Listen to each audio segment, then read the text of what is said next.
তপন সরকারের বাড়িতে ভাড়াটিয়া হিসেবে থাকত জগন্নাথ দাস এবং তার স্ত্রী বিউটি দাস। জানা গেছে, জগন্নাথ দাসের বাড়ি বিশালগড় গৌতমনগর এলাকায় শনিবার গভীর রাতে পারিবারিক বিবাদের জেরে জগন্নাথ দাস তার স্ত্রী বিউটি দাসকে গলা টিপে হত্যা করে কাউকে কিছু না জানিয়ে ঘরেই বসে থাকে। রবিবার সকালে বিউটি দাসকে হাঁপানিয়া মেডিকেল কলেজ হাসপাতালে নিয়ে যাওয়া হয় এবং অভিযুক্ত স্বামী জগন্নাথ দাস নিজেই নিয়ে যায়।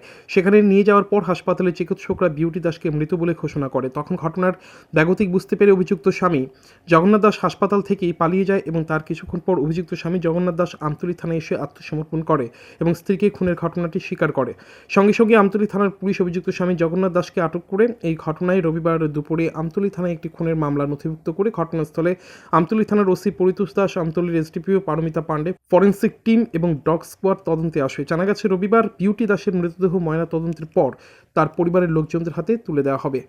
এই খুনের ঘটনায় আমতলীর এসডিপিও পারমিতা পাণ্ডে সাংবাদিকদের মুখোমুখি হয়ে বিস্তারিত তথ্য তুলে ধরেছেন। এই ঘটনায় গোটা আমতলী এলাকা জুড়ে তীব্র চাঞ্চল্য ছড়িয়ে পড়েছে।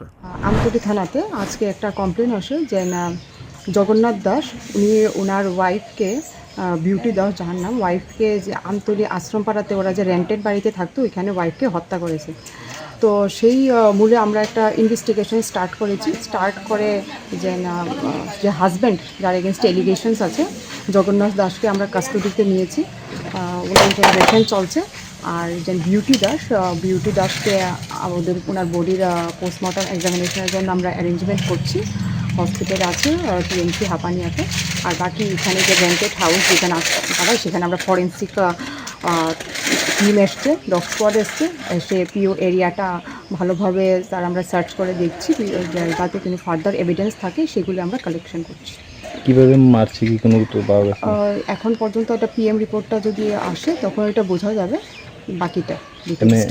যাকে আপনারা আটক করেছেন ওকে জিজ্ঞাসাবাদ করেছেন বা কি? ওনার জিজ্ঞাসাবাদ অলরেডি চলছে, তো উনি বাকিটা আমরা পুরো জিজ্ঞাসাবাদ শেষ করে বলবো। তো এখন পর্যন্ত যতটুকু শোনা গেছে, অনেক সময় হাজব্যান্ড ওয়াইফের মধ্যে ঝগড়া চলতো, যে যেটা পাড়া প্রতিবেশীর থেকে শোনা গেছে, তো সেটার বেসিসে আমরা ইনভেস্টিগেশনটা করছি।